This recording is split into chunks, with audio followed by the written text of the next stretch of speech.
교재 34페이지 보겠습니다. 예수님의 12제자 중 하나인 유다가 대제사장들과 성전경비대장들에게 돈을 받고 예수님을 넘겨주기로 약속합니다. 유월절이 이르자 예수님께서는 제자들과 마지막 만찬을 나누십니다. 그 후 제자들 사이에서 누가 크냐는 논쟁이 일어나자 예수님께서는 섬기는 자가 크다고 말씀하시고 베드로가 예수님을 부인할 것이라고 예고하십니다. 이어서 전대와 배난과 검에 대해 말씀하십니다. 그 후 예수님께서는 감람산에서 기도하시고 결국 대적들에게 잡히십니다. 베드로는 예수님의 예언대로 예수님을 3번 부인합니다. 예수님께서는 고문을 당하시고 공회에 서십니다. 어제가 성탄이었습니다. 오늘은 또 순서에 따라 읽다 보니까 예수님의 마지막 십자가형에 대한 말씀을 읽습니다. 근데 이게 좀 안 맞다 싶지만 또 한편 생각해 보면 예수님이 이 세상에 오신 이유는 죽으러 오신 겁니다. 십자가에서 대속하기 위해서 오신 것이지요. 그렇게 연결해 보면 우리가 성탄의 의미를 이 세상을 위해 희생하러 오신 예수님 이렇게 생각하고 오늘 말씀을 생각해 보겠습니다. 특별히 오늘 말씀을 읽다 보면 과연 예수님이구나. 예수님은 아기의 모습으로 태어나셨지만 정말 우리와는 다른 정말로 신적인 분이구나. 하나님이면서 인간인 그 위대한 예수님의 모습, 우리가 따라하기 힘들지만 기도 제목으로 붙잡아야 될 모습이 오늘 본문에 잘 드러납니다. 자, 오늘 22장 앞부분은 가룟 유다가 배반을 할 것을 예수님께서 예언하시는 장면입니다. 3절 보시면 12 중에 하나인 가룟이라 부르는 유다에게 사탄이 들어가니, 이에 유다가 대제사장들과 성전 경비제장들에게 가서 예수를 넘겨줄 방도를 의논하였다. 가룟 유다라고 할 때 가룟이라는 것은 억측이 여러 가지가 추측이 있지만 지명입니다. 그래서 3절에 근거가 나오죠. 가룟 사람이라고 부르는 유다, 그러니까 가룟 지방 출신인 유다. 유다라는 이름은 상당히 당시에 많았습니다.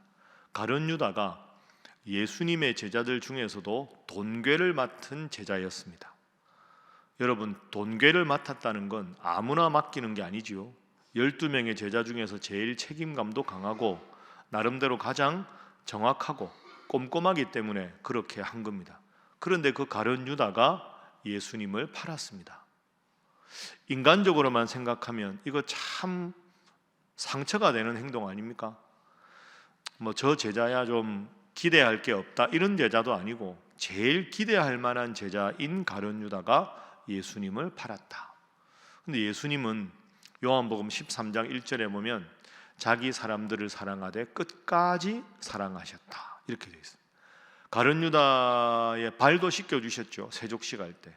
예수님이 그때 어떤 마음이셨을까 이런 생각을 해보게 됩니다. 가룟 유다뿐 아닙니다. 제일 뒤에 한번 가보시면 56절 57절이 나오는데요, 저 뒷부분에 수제자 베드로 보십시오. 54절에 베드로가 멀찍이 따라가는데 한 여종이 베드로의 불빛을 향하여 앉은 것을 보고 56절에 말합니다. 이 사람도 그와 함께 예수라는 자와 함께 있었다. 57절에 베드로가 부인합니다.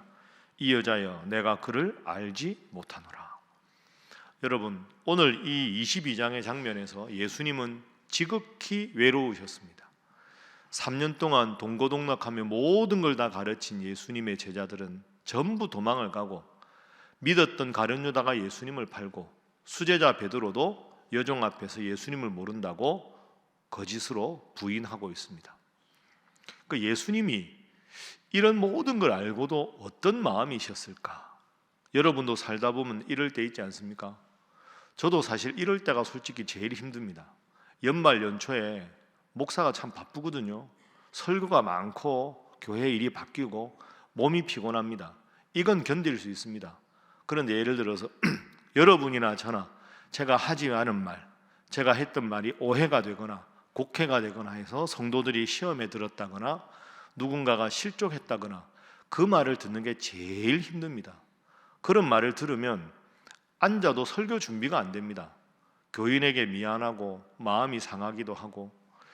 저나 여러분이나 다 이런데 예수님 오죽하셨겠습니까? 차라리 모르는 무리가 예수님을 팔았다면, 모르니까.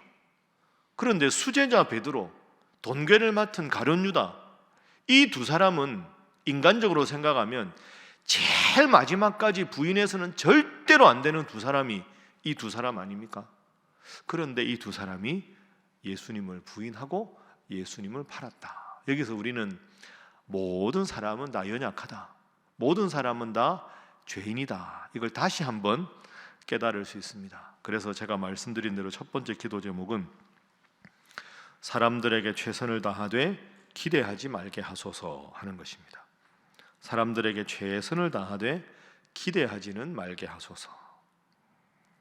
이게 제가 예수님의 모습을 보고 제가 인간관계 할 때 노력하고 기도하는 제목입니다. 최선을 다하자, 하나님 앞에 최선을 다하자. 그러나 사람에게 너무 기대하지 말자.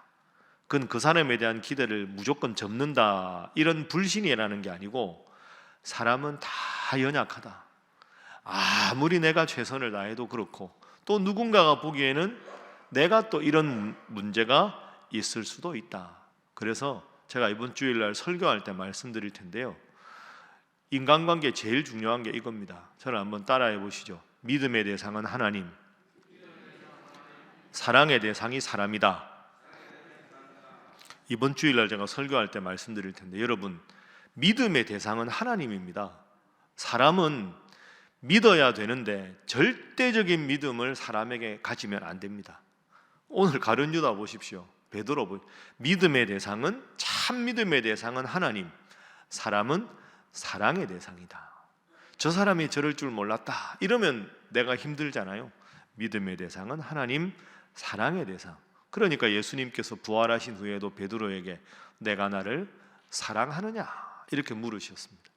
그러니까 베드로가 또 회심한 다음에 얼마나 위대한 사람이 됩니까? 여러분, 믿음의 대상은 오직 하나님이고, 사람에 대해서는 내가 하나님 앞에 최선을 다하되 내가 원하는 기대대로 반응하지 않더라도 연약해서 그렇고 나도 그럴 수 있다, 이렇게 생각하고 우직하게 하나님 바라보며 기도하는 여러분 되시기를 주님 이름으로 축복합니다.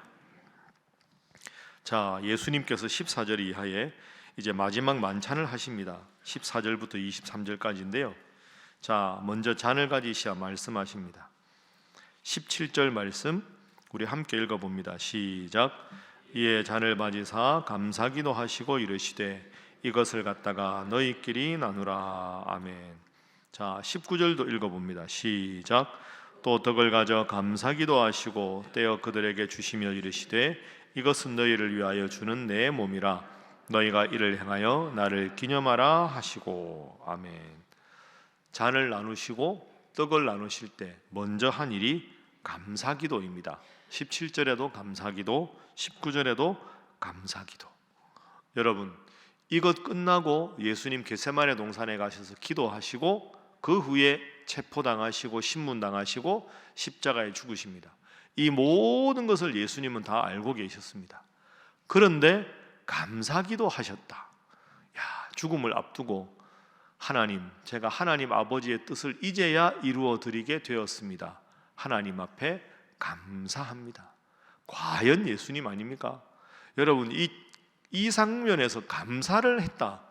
정말로 위대하신 예수님의 모습입니다. 이게 오늘 우리에게 주는 교훈은 우리도 감사하기 힘든 순간에 감사하는 삶이 필요하고, 그랬을 때 하나님께서 내 인생을 인도하신다 하는 것을 우리가 알 수가 있습니다. 그래서 두 번째 기도 제목은 범사에 감사하게 하소서 하는 것입니다. 범사에 감사하게 하소서. 제가 설교하기 초반에 말씀드렸는데 오늘은 정말 예수님이 인간으로 오셨지만 왜 위대하신 분인가 우리에게 보여주십니다. 끝까지 최선을 다하시고 십자가 앞에서도 감사기도 하시고 제자들에게 잔과 떡을 나누어 주셨습니다. 그리고는 겟세마네 동산으로 올라가셔서 기도하십니다.